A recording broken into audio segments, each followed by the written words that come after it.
মেক্সিকোর ওয়াহাকা এক পাহাড়ি গ্রাম। এখানে একটা অদ্ভুত নিয়ম আছে, রাত 12টার পর কেউ নিজের নাম মুখে আনে না।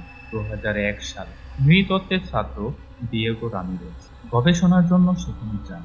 গ্রামের পুরনো চার্চের নিচে সে খুঁজে পায় তামড়া বাঁধানো এক প্রাচীন বই, লিব্রো দে লস নম্ব্রেস, মৃতদের নামের বই। বইটা খুলে ডিয়েগোর রক্ত হিম হয়ে যায়।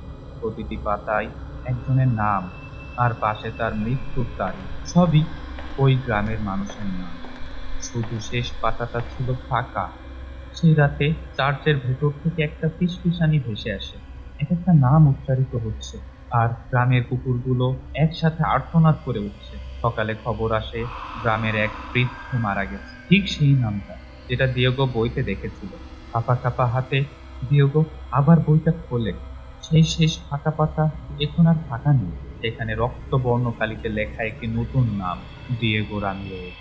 আর পাশে লেখা আজকের তারিখ। গ্রাম ছাড়ার মুখে এক বৃদ্ধা তাকে থামিয়ে বলেছিল, নাম পড়ে ফেলেছ, এখন বই তোমাকে পড়বে।